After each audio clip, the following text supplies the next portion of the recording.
Welcome to the dark lore, where ancient worlds breathe in the darkness, and every night is a passage into something older than memory.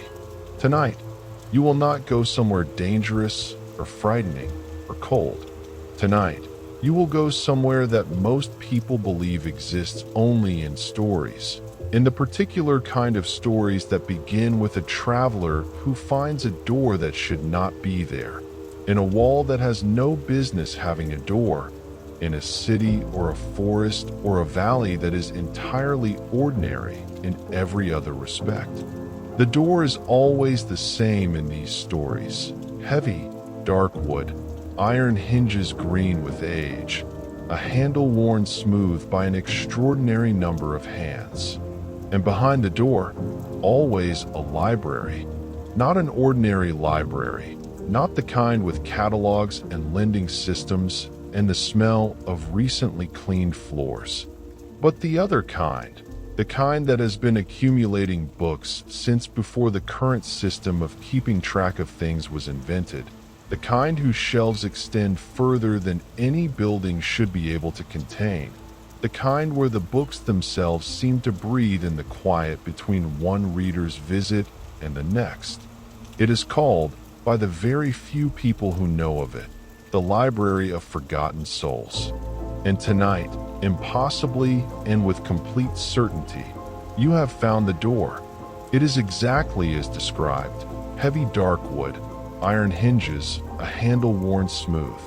And it is opening slowly, as though it has been waiting for exactly this moment, exactly this night, exactly you. Beyond it, the smell of old paper and candle wax and something older than either reaches you, and the warmth of a place that has been inhabited by the quiet, and the written word for a very long time settles around you like something that knows your name. The door opens inward, slowly and without sound, as though its hinges have been kept in perfect condition by someone who understands that the entrance to a place like this should never announce itself with noise. You stand at the threshold for a moment and simply breathe, taking in what is coming through the open door toward you. The smell is extraordinary, layered and complex in the way that only very old places achieve, each layer representing a different century of accumulation. The topmost layer is candle wax, warm and faintly sweet, the smell of hundreds of candles burning in a large and high-ceilinged space. Beneath that, old paper. Not the sharp chemical smell of new paper, but the deep and rounded smell of paper that has been aging for decades and centuries, that has absorbed the particular quality of the air around it, and the touch of the hands that have held it, and the breath of the readers who have leaned close to read in difficult light. Beneath that, wood, the dark old wood of shelves that have been standing in the same position since before you were born, that have taken on the character of the books they hold. And beneath all of it, something that has no common name, something that is the smell of accumulated thought, of ideas written down and preserved and waiting. The smell of what books actually are when you reduce them to their most essential nature, which is the distilled interior life of someone who needed to write something down so completely that they could not stop until it was done. You step through the door, and it closes behind you, and you are inside. You stop just inside the entrance and look, and what you see takes a moment to fully register because it is so much larger than the door suggested. The library extends in every direction from where you stand, to the left and to the right and straight ahead, and, most extraordinarily, upward. The ceiling, if there is one, is not visible. The shelves rise from the floor in dark wooden columns, each one packed so completely with books that there is no empty space visible anywhere on any shelf you can see, and they rise and rise until they are lost in the dimness above. The books themselves are every size and color and state of preservation. Some clearly ancient, their spines cracked and faded, their covers worn to the texture of old skin, others newer or at least less damaged, their colors still visible in the candlelight. And the candlelight is everywhere. Hundreds of candles and iron holders attached to the shelves at regular intervals, each one burning with a steady flame that does not flicker, that has the quality of a flame that has been burning for a very long time and sees no reason to change. The floor is dark wood, the same dark wood as the shelves, worn smooth in paths between the stacks where readers have walked and walked over years and decades. The whole space is warm in the way that rooms full of paper are warm, the books themselves absorbing and radiating a gentle heat that adds to the heat of the candles.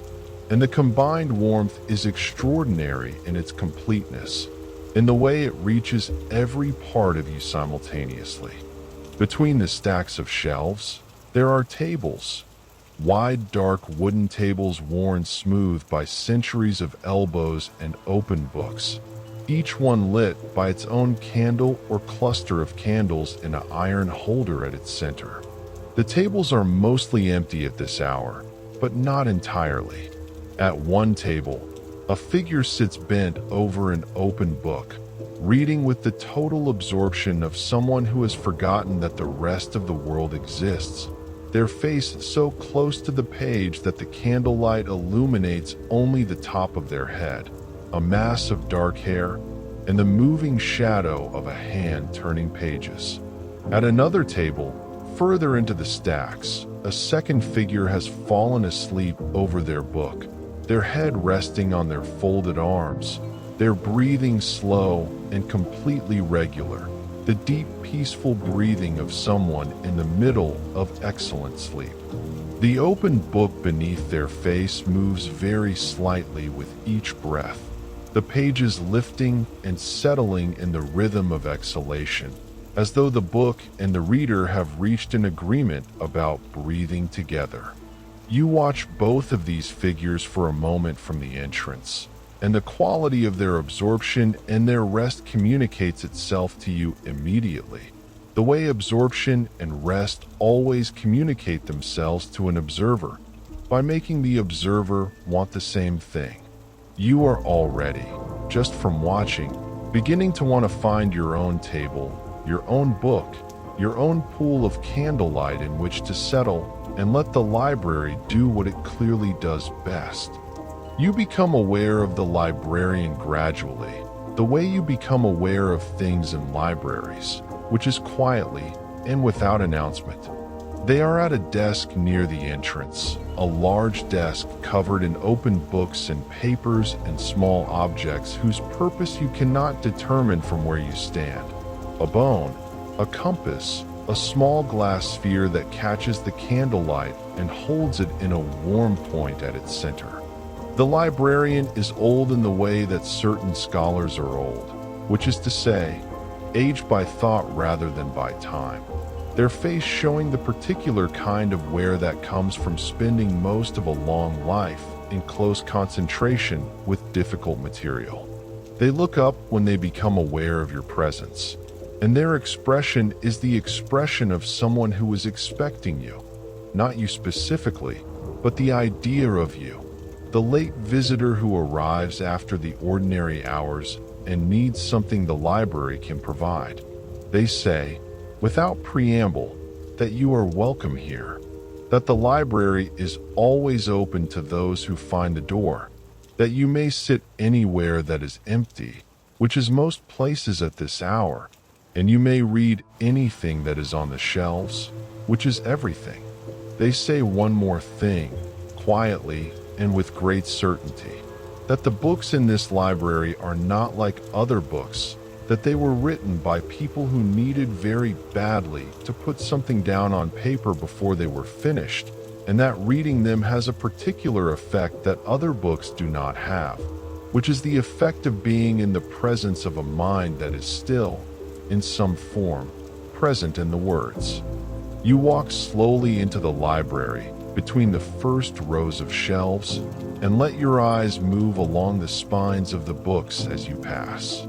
The spines carry titles in every language you know and several you do not. Some in scripts you have never seen before, that curve and angle in ways that suggest a way of thinking about the relationship between symbol and meaning that is entirely different from any you have encountered.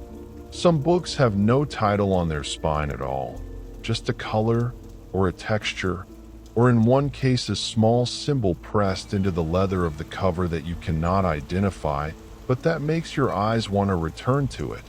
That has the quality of something meaningful in a language you almost speak. The books press against each other on the shelves with the comfortable density of things that have been neighbors for a long time, that have settled into each other's company and no longer notice the closeness.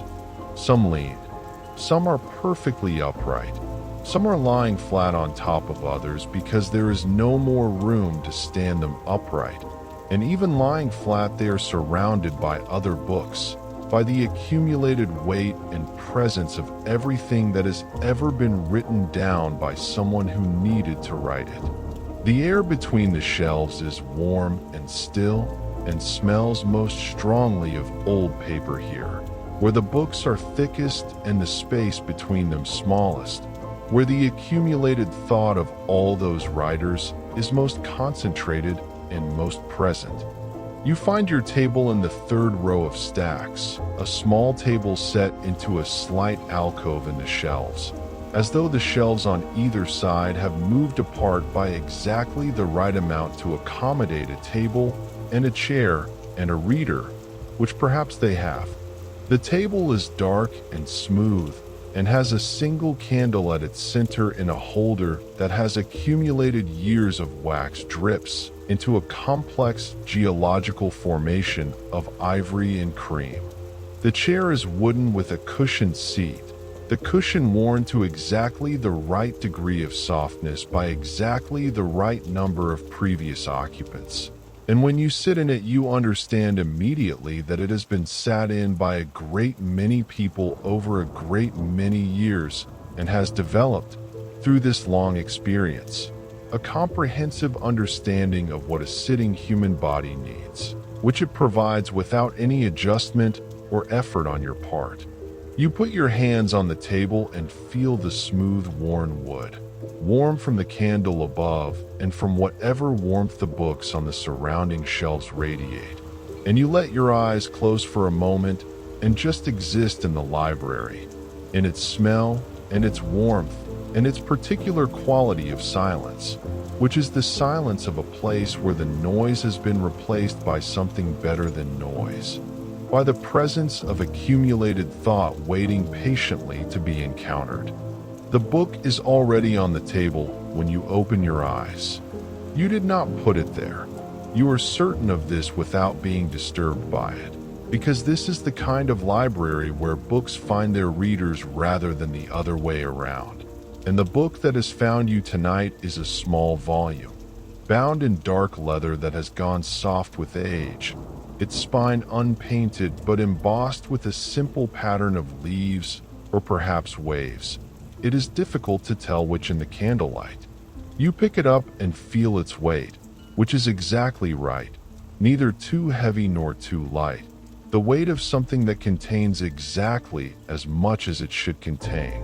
You open it to the first page, and the handwriting you find there is very small and very precise.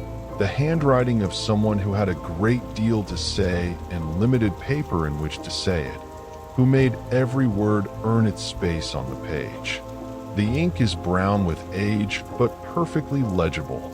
The first sentence reads, "I am writing this in the knowledge that by the time anyone reads it, I will be somewhere else entirely.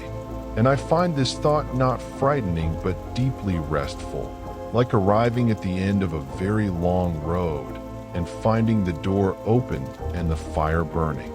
You read this sentence twice, and the second time you read it, you feel something in your shoulders release by a small but very real degree, as though the words have reached you below the usual level at which words operate. You read slowly. This is not a library where reading quickly is possible. The books do not permit it. The words on the page seem to require time, each sentence wanting to be fully inhabited before the next one is approached, each paragraph asking to be read, and then to sit for a moment in the warm space between reading and continuing. The book in your hands is the account of someone who lived a very long time ago in a city that no longer exists in any country whose name survives. And they are describing an ordinary evening in that city in such precise and loving detail that the city becomes real as you read, as real as the library around you. The sounds of it, the smell of it, the quality of its particular light at this particular time of year.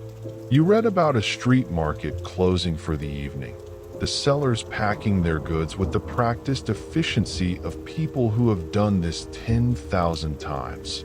The smell of spices and fish, and something sweet that the writer cannot name, but tries to describe in 3 successive attempts, each one getting closer, but none quite achieving it. The sound of the city settling into its evening. The particular quality of noise that a city makes when the day's business is done and the night's. Business has not yet begun, a brief interlude of something that is almost quiet. You read and the city rises around you in the warm candlelit air of the library, and you are in 2 places at once, which is what reading does when it is working properly.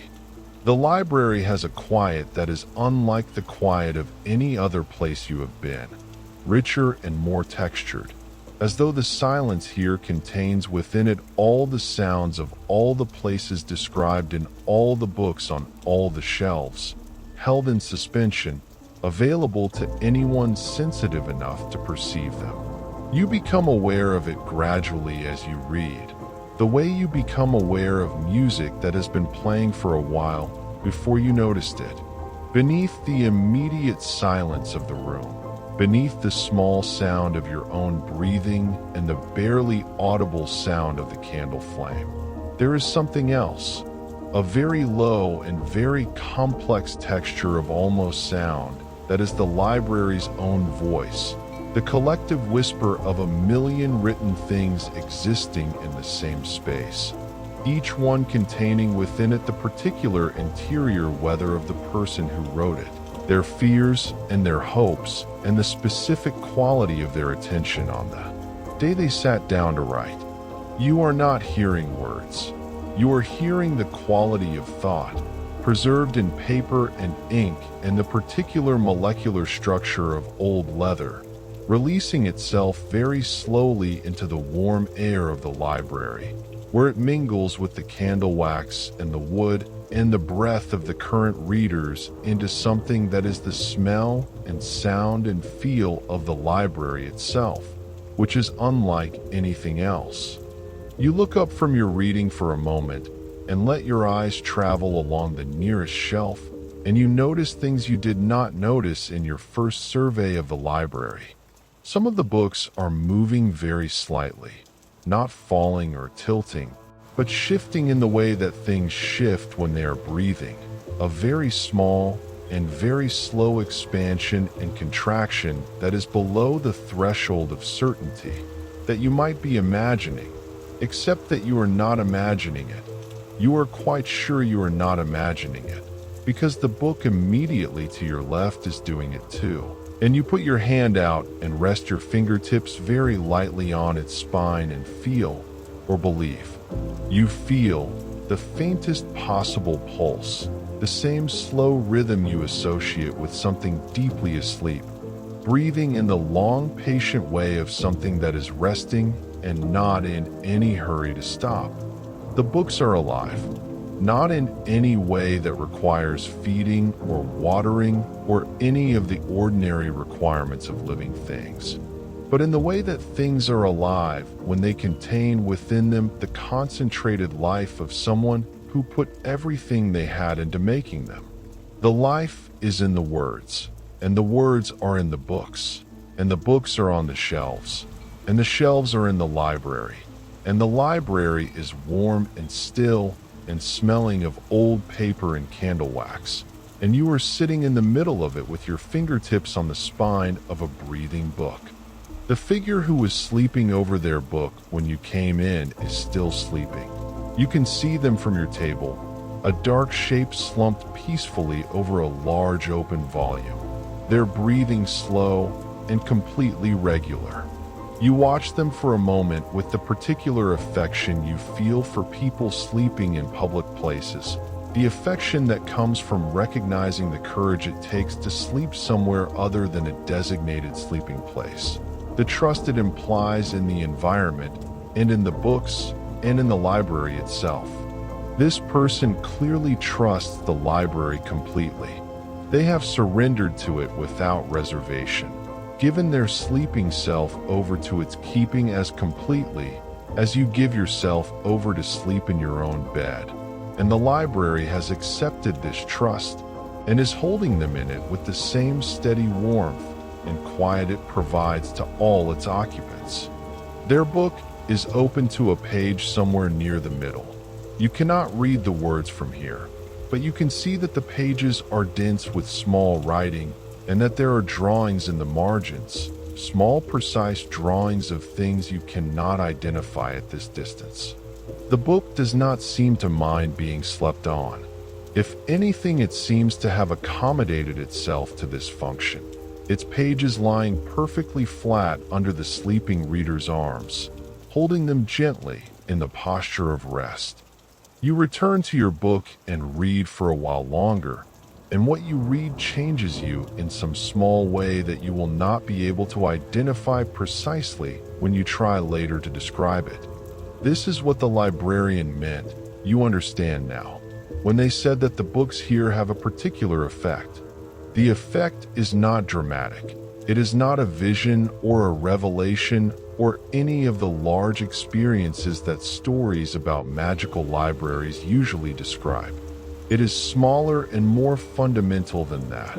A slight adjustment in the way you are holding yourself in relation to the world, a minor but real change in the temperature of your interior weather.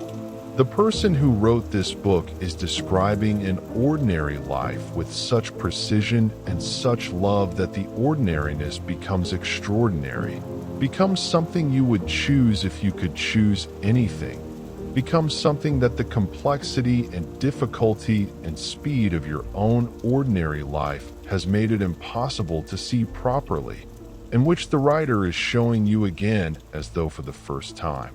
The extraordinary fact of an ordinary evening in a city that no longer exists. The extraordinary fact of being alive in a specific place at a specific time and noticing it, which is all the writer is doing and all you need to do, which is notice, which is what you are doing right now. Noticing the warm air of the library and the weight of the book in your hands and the candlelight on the worn surface of the table. At some point, you leave your table and walk deeper into the library, not purposefully, not looking for anything specific, just following the particular pull that certain kinds of spaces exert on certain kinds of people, the pull of more books and more candlelight and more of the warm, accumulated quiet of this place. The stacks grow closer together the further in you go, the shelves taller and the paths between them narrower, until you are moving through spaces that are almost tunnels, with books on both sides at arm's reach and books above you on shelves that extend to where the candlelight fails to follow. And the smell of old paper is at its most intense here, most concentrated, most present. You run your fingers along the spines of the books as you walk, feeling the different textures of different centuries of binding, smooth leather and rough cloth, and one section where the books are bound in something that feels like bark, flexible and faintly warm, unlike anything you have touched before. The books do not resist your touch. They receive it, the way warm things receive the touch of warm hands, with the particular yielding of something that is at the right temperature and knows it. You walk further in, following the candlelight from one holder to the next, each one a small warm universe in the surrounding dimness, and the library extends around you in every direction without apparent limit. And this is not frightening but comforting, the comfort of a space so large that it contains more than enough of what you need. At the end of a long aisle between two of the tallest stacks, there is a chair, just a chair, wide and old and deeply cushioned, positioned as though placed there specifically for someone who has walked far enough and needs to stop. There is no table, just the chair and a candle on a small bracket attached to the shelf at eye level. And on the arm of the chair, as though left there by a previous occupant who forgot it or left it deliberately, a small book bound in pale blue cloth, its cover worn at the corners but intact, its spine legible in the candlelight, a title in a language you know, for words that together mean something like The Quality of Late Evenings in Autumn. You pick up the book and sit in the chair, and the cushion receives you with the complete understanding of a cushion that has received a great many people and has developed through this experience an expert knowledge of what reception means. You settle back and the chair settles with you, adjusting to your particular configuration of weight and tiredness. And you open the pale blue book, and the handwriting inside is different from the handwriting in the first book, larger and more fluid, the handwriting of someone who wrote quickly, who could not get the words down fast enough, who had more to say than their hands could keep up with.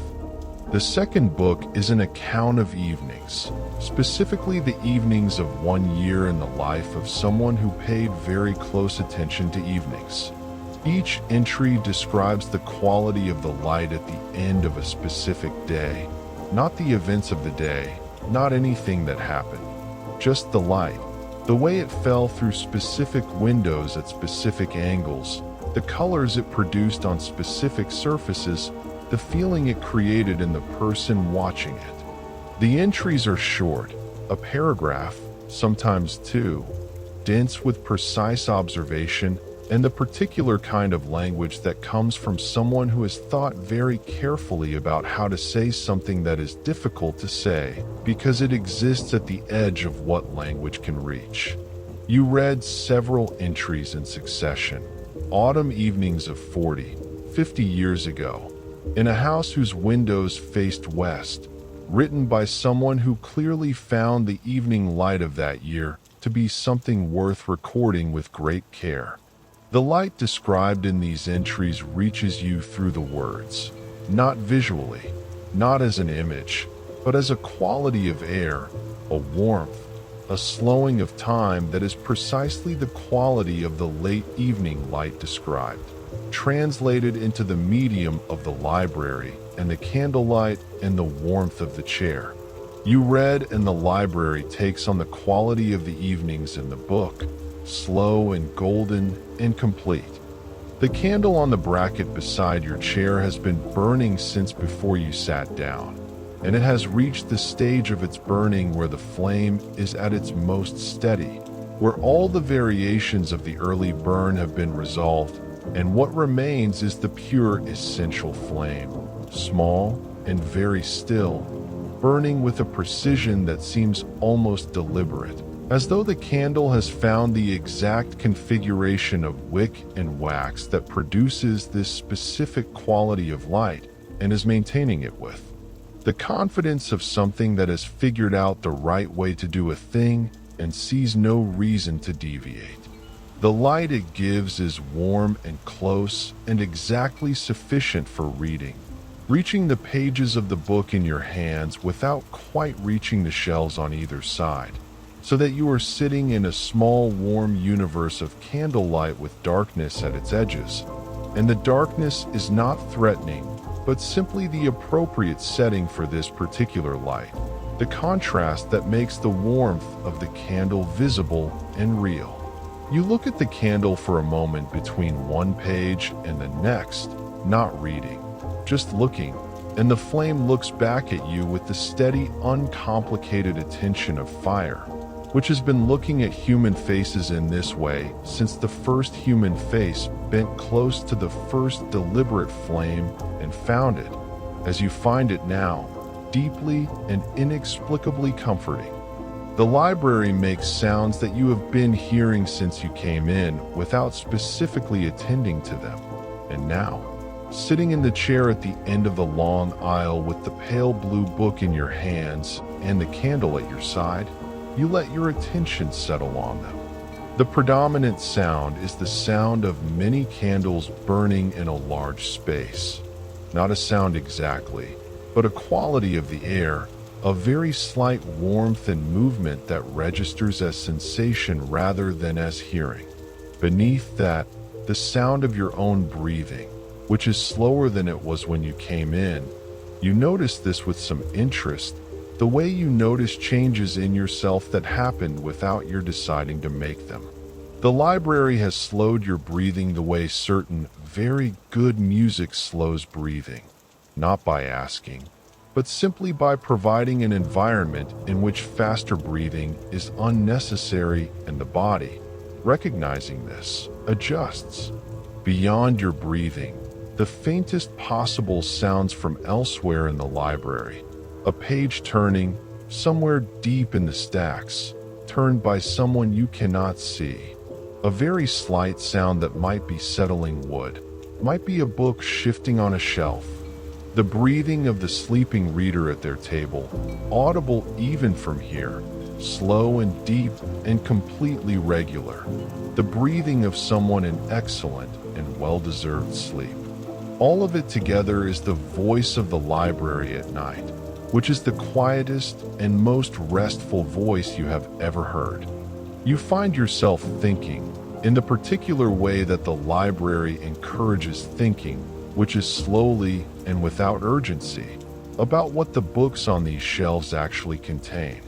Not their subjects, not the categories and topics and genres that describe what kind of thing each book is, but what they contain in the deeper sense, what it is that makes them different from the paper and ink and leather they are physically made of. Every book on every shelf in this library was written by someone who sat down at some specific desk in some specific room in some specific period of history and decided that something needed to be said and said it. Every one of those people is gone now. The rooms they sat in are gone.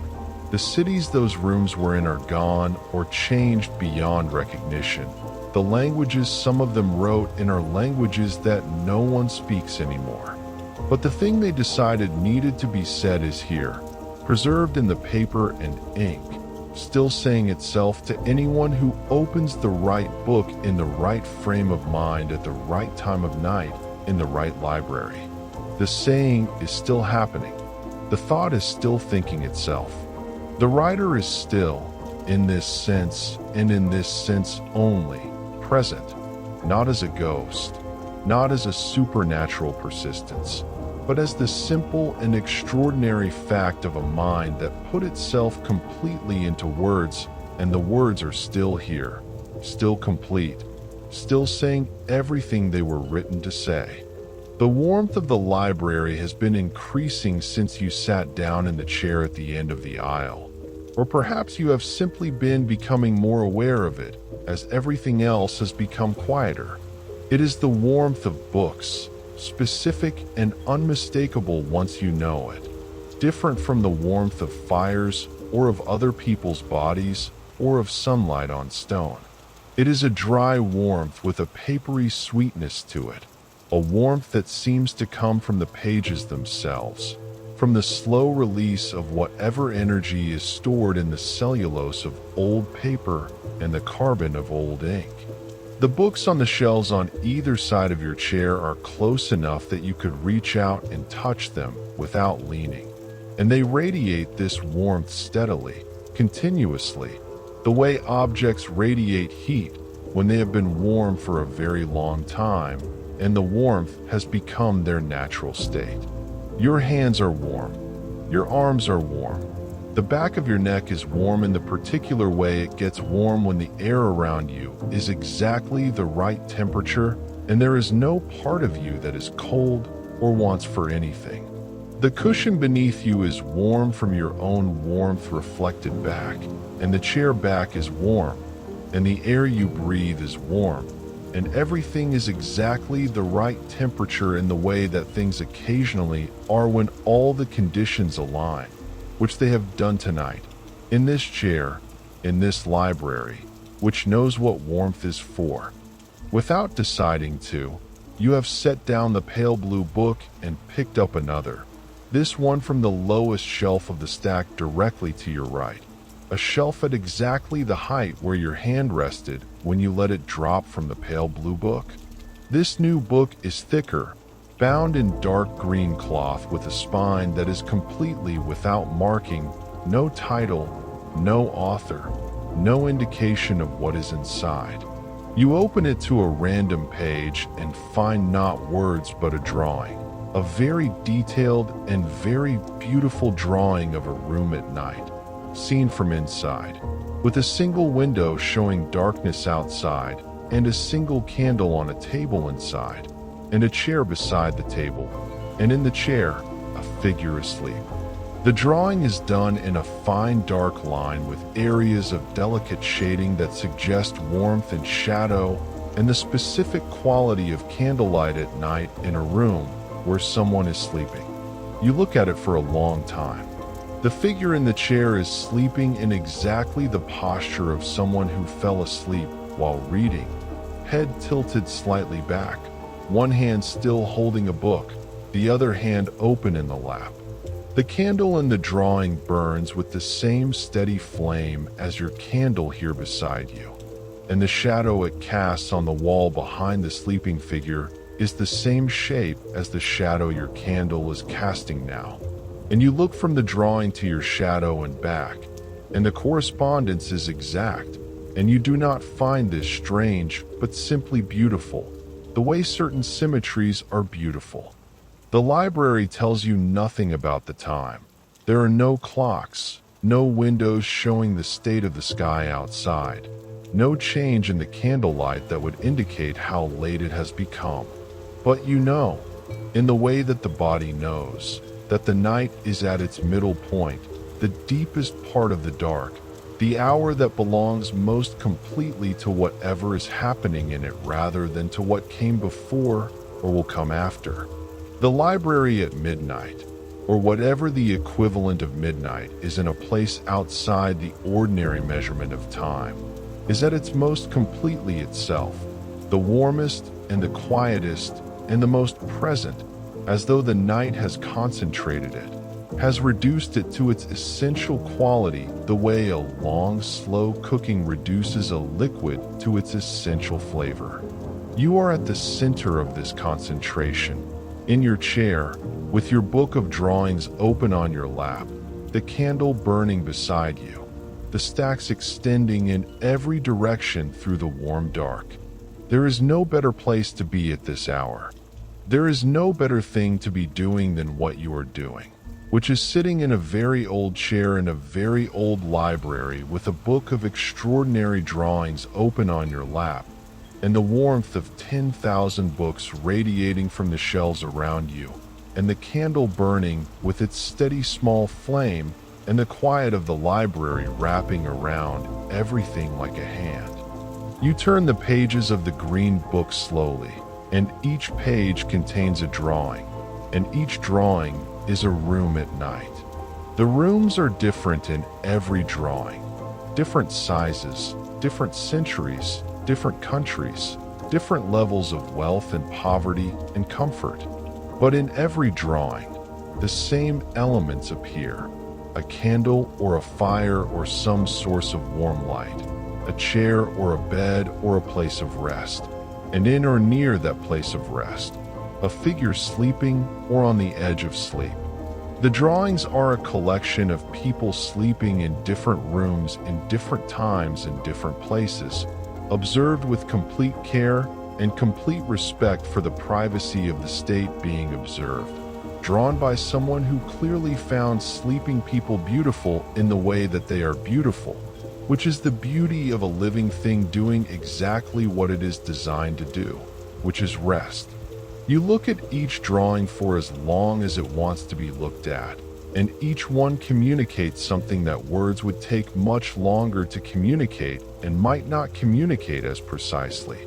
The particular quality of rest available in a specific room at a specific hour, the way a candle changes the quality of sleep occurring near it, the way books on surrounding shelves change the quality of the air in which sleep happens, which is to say, all the elements of where you are right now, drawn by someone who understood them completely.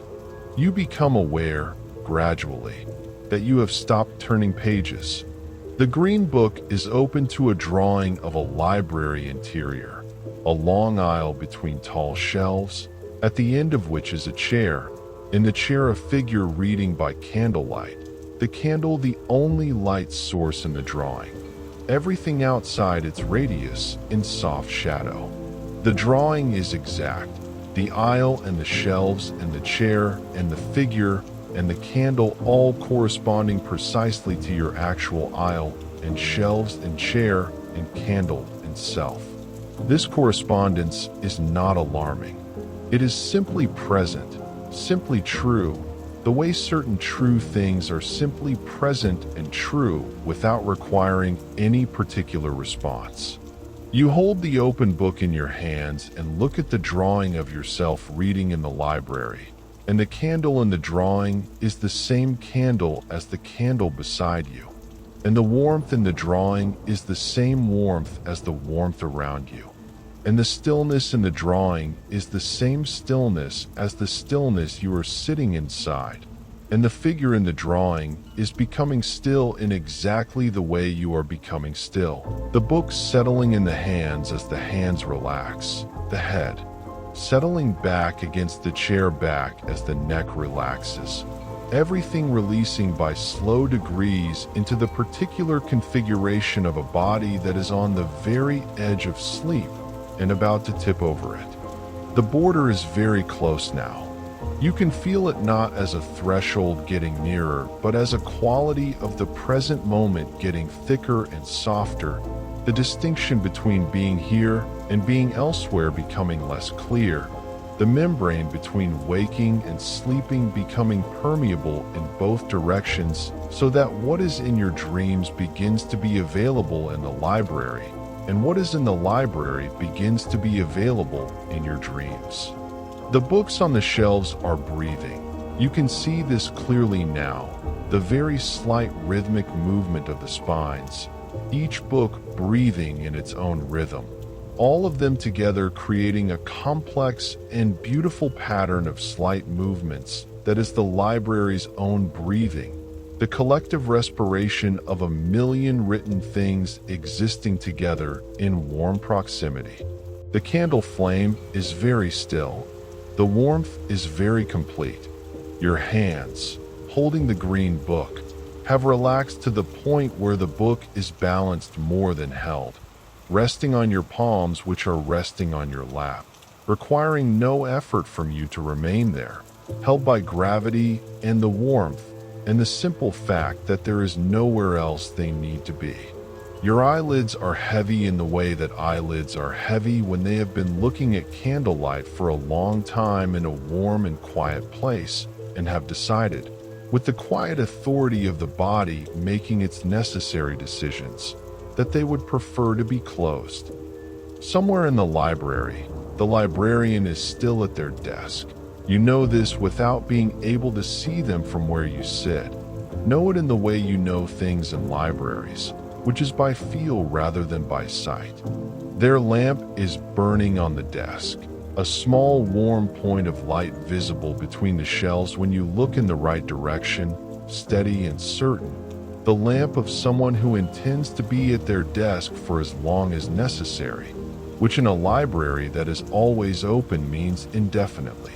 The librarian's lamp has been burning since before you arrived, and will be burning long after you leave. And the knowledge of this is comforting in the specific way that all night watchmen are comforting. Not because they protect against anything particular, but because they are present, because someone is awake and attending while others rest, because the world does not go entirely unwitnessed in the deep hours of the night. The librarian is witnessing.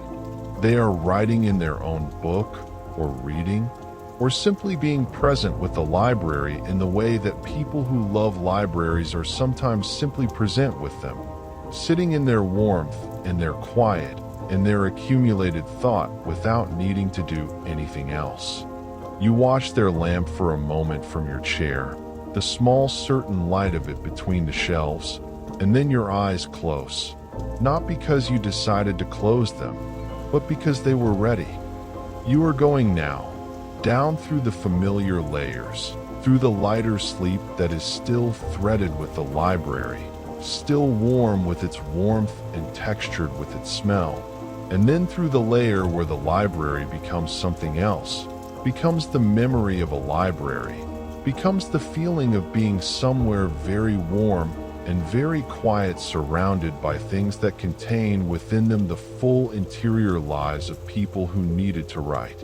And then through that layer too, into the deeper country, where sensations become qualities and qualities become the simple fact of being warm and held and breathing slowly in a place that requires nothing of you.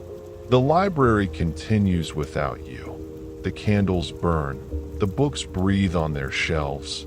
The sleeping reader at their table sleeps on in the excellent sleep of someone held by 10,000 books.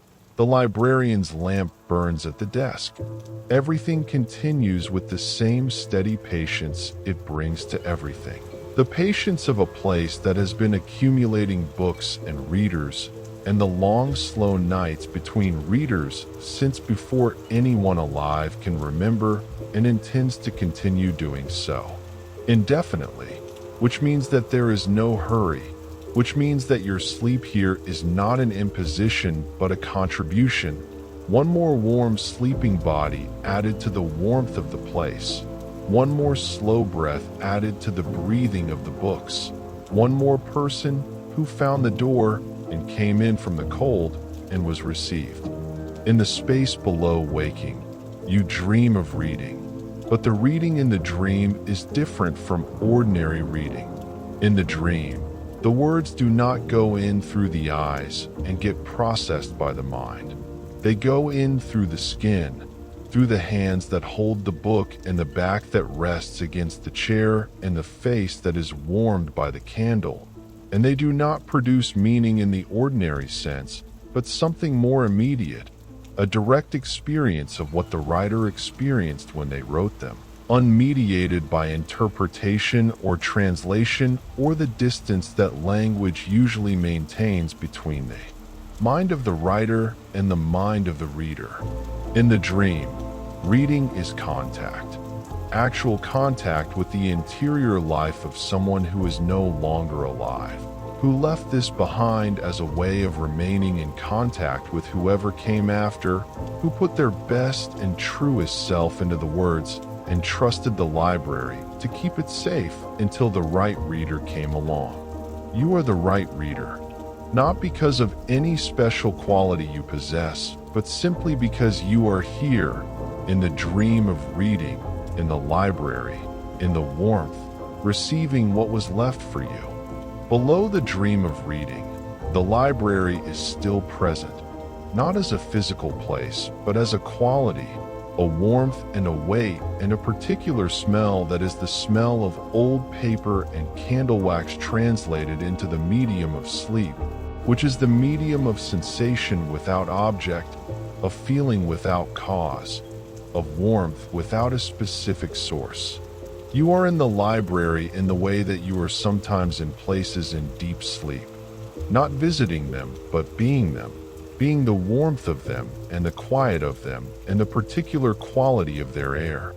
The books on the shelves are not objects you can see or touch, but presences you can feel, each one a warm point of concentrated life in the larger warmth of the library.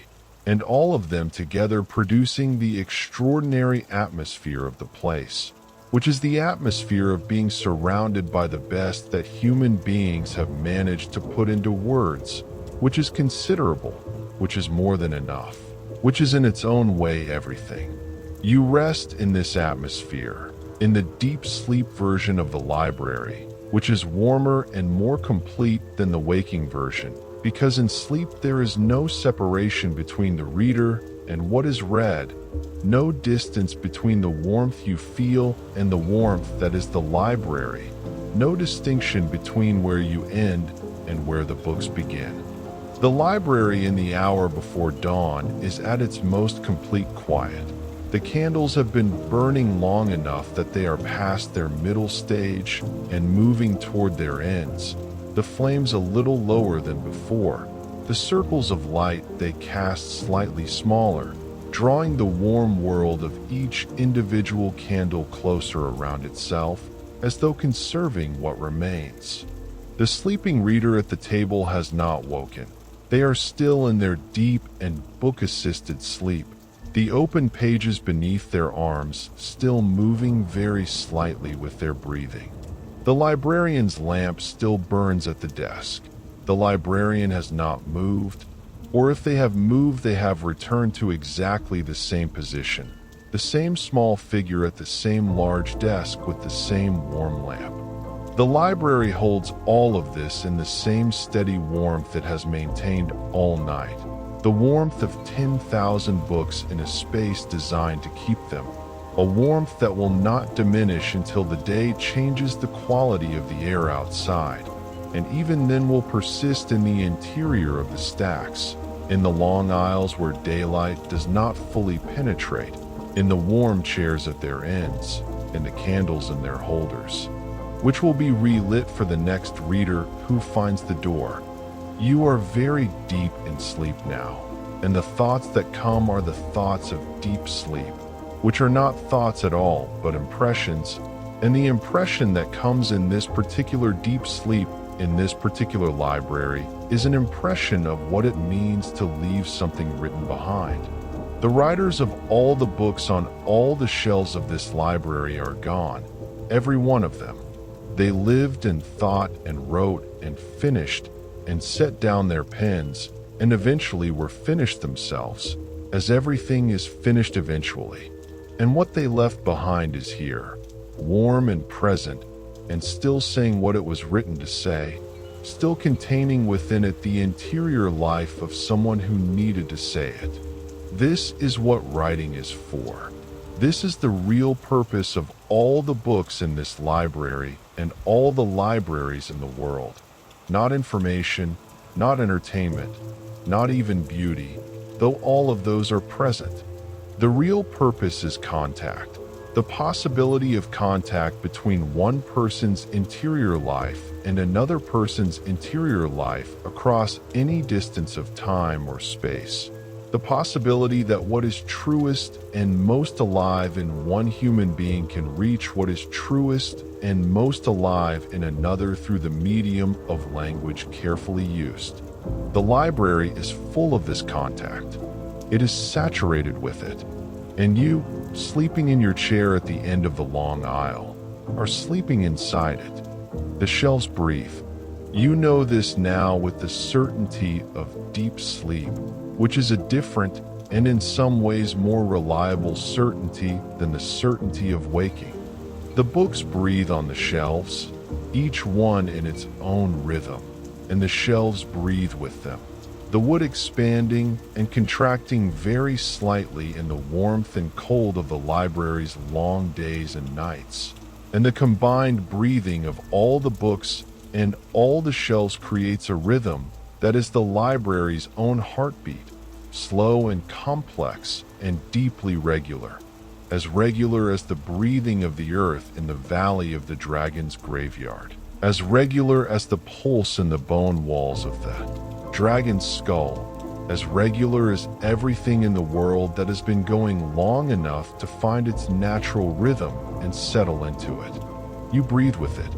Your breath, in the deep sleep of the chair, has synchronized with the breathing of the books, slowed to match their very slow rhythm, deepened to fill the full capacity of your lungs the way the books fill the full capacity of the shelves, completely, without wasted space, everything in its right place, and the right place being exactly here, exactly now. Exactly this warm and quiet and breathing library in the hour before dawn.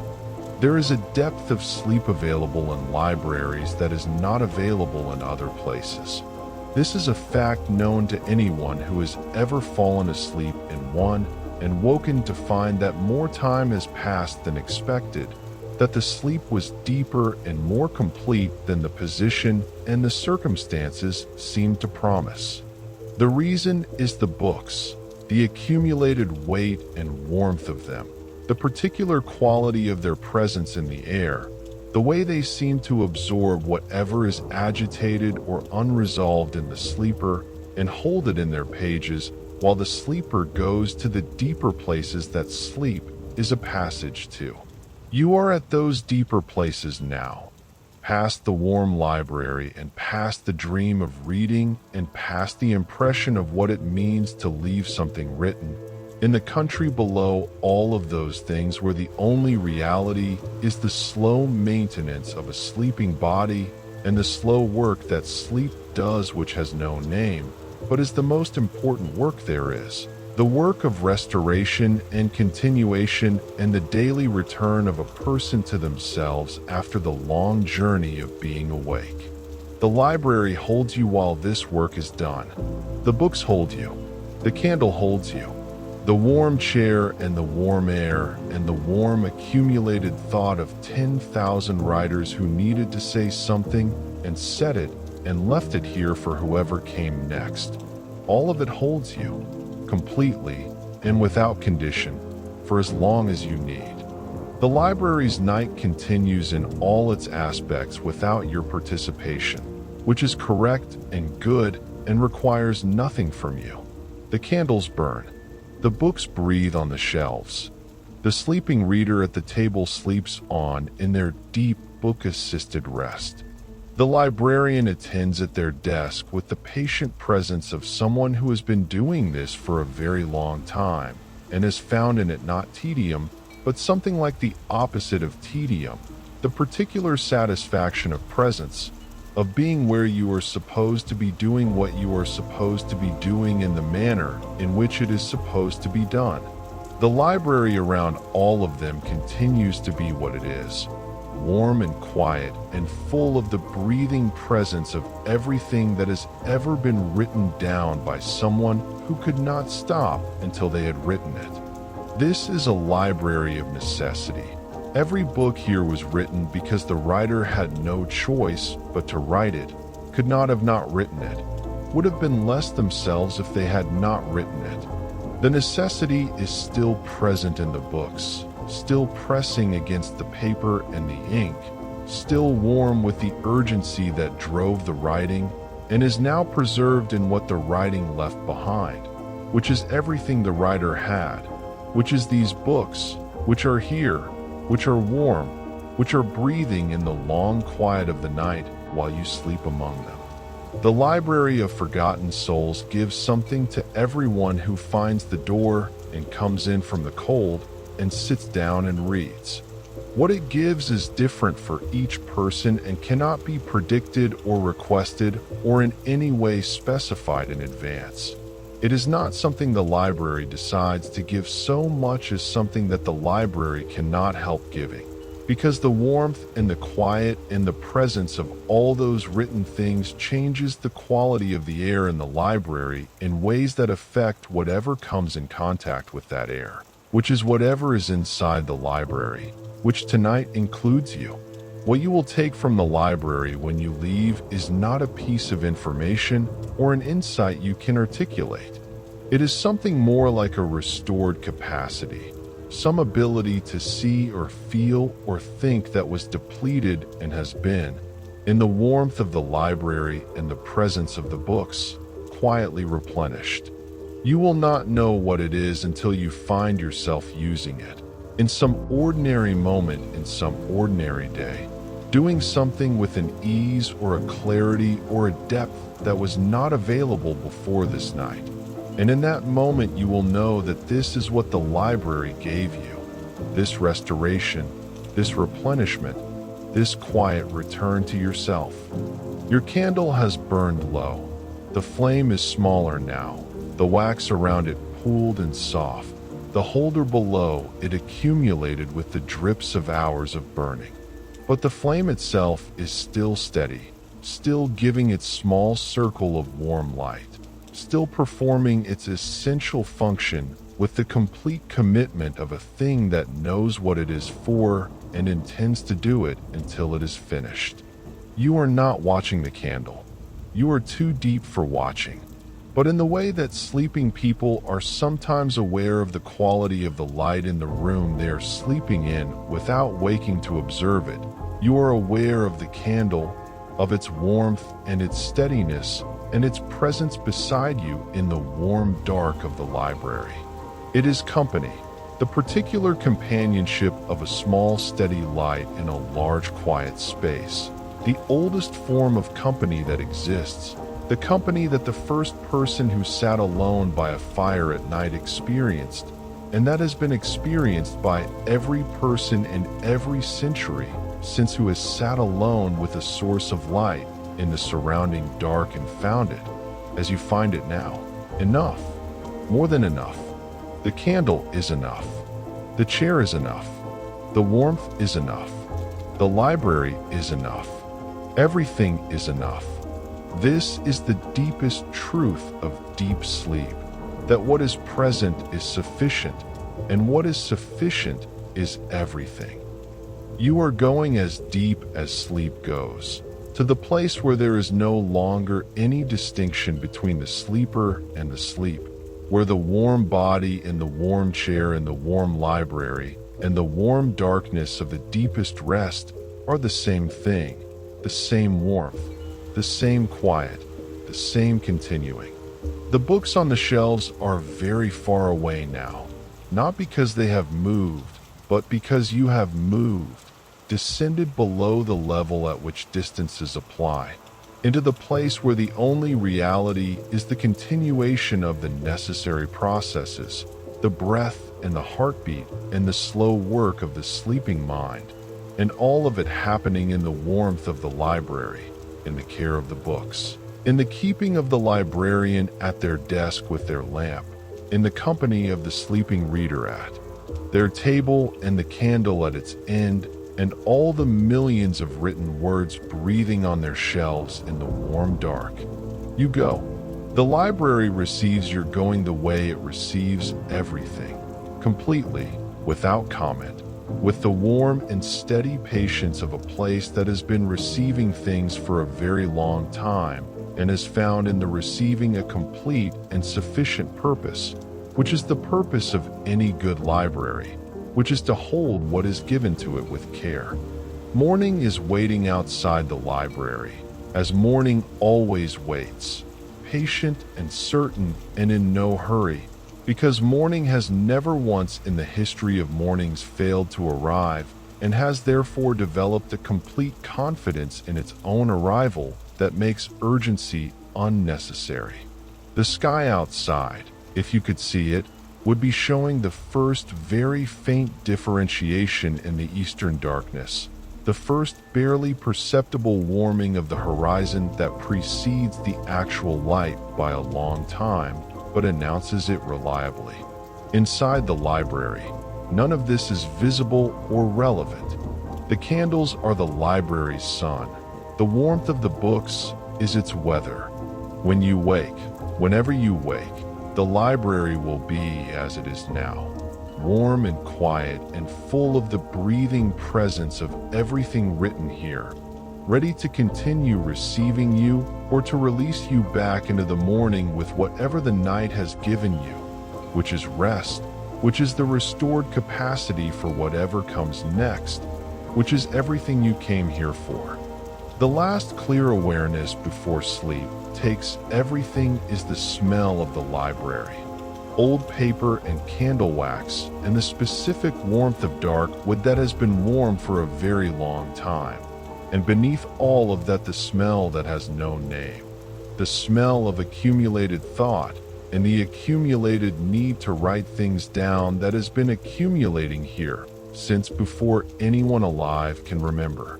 You breathe it in, once, completely, and it goes down through all the usual channels and reaches the deepest part of you, the part that is below thought and below language and below even the capacity for smell in any ordinary sense. And it registers there as something that will remain after the specific memory of this night has faded. Something that will be present in you when you wake and when you leave and when you are going about your ordinary life in your ordinary world, a quality of warmth and quiet and the extraordinary ordinary fact of being in the presence of things that were written because they had to be written, which is the only good reason to write anything, and which this library contains in such abundance that the abundance itself is a kind of warmth, is the warmth you are sleeping inside right now, in the chair, in the library, in the deep and patient night. Below the last clear awareness is a depth that has no qualities because qualities require a subject to experience them, and the subject has gone somewhere that cannot be reached by description or report.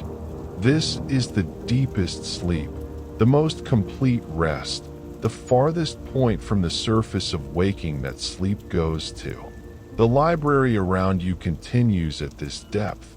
The candles burn, the books breathe, the librarian keeps their watch, the sleeping reader sleeps.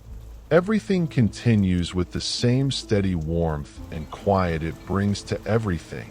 The warmth and quiet of a place that is what it is in the same way that mountains are what they are and rivers are what they are, and the deep night is what it is, completely, without effort, without the need for anyone's permission or participation.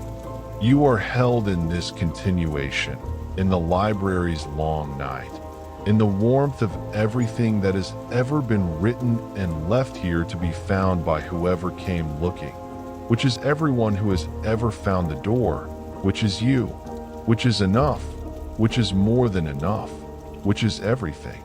The library of forgotten souls keeps watch while you sleep, as it has always kept watch, as it will keep watch until the last candle in the last holder burns down to its last drop of wax, and the last book on the last shelf breathes its last slow breath. This is what it is for, not only for reading, though it is for reading, not only for the keeping of books, though it keeps them with extraordinary care, but for this, for being a place where the tired and the searching and the ones who found the door can come in from whatever night they have been traveling through and sit down in a warm chair and open a book and be in the presence of everything that human beings have managed to put into words, which is their best and most lasting attempt to reach across the distances of time and mortality and say, I was here, I thought this, I felt this, I needed you to know. The library keeps all of it, all the needings and all the thinkings and all the feelings, warm in the paper and the ink and the leather and the dark wood shelves in the warm room behind the door that opens for whoever needs it. You needed it. It opened. You came in. You are here, sleeping in the warmth of everything that was left for you, everything that was always going to be here when you arrived, as certain and as patient as the morning that is waiting outside. And so the night completes itself in the library of forgotten souls, as it has completed itself in this library on every night since the library began, which is a very long time ago, longer than any record kept by anyone who did not have access to the library itself, which keeps its own records in its own way, which is the way of books, by writing down what matters and keeping it warm on the shelves where the right reader will find it at the right time. Tonight the right reader is you, and what has been written for you is the night itself. The warmth of the chair and the candlelight and the breathing books and the patient librarian and the sleeping reader, and the smell of old paper, and everything that smell contains, which is everything. Tomorrow the door will be where you left it, and the road back will be where roads always are, and the morning will have arrived as it always does, and you will go back into it carrying what the library gave you, which is rest, which is the restored capacity for whatever comes next, which is a warmth that will persist in you beyond the memory of where it came from, like the warmth in the old bone walls of the dragon's graveyard, like the warmth of the fire left burning in the herbalist's cottage, like the warmth in the last room of the wandering inn. All of it the same warmth. The warmth of old and generous places that know what they are for. This is the dark lore. Sleep well, reader. The library will be here when you return.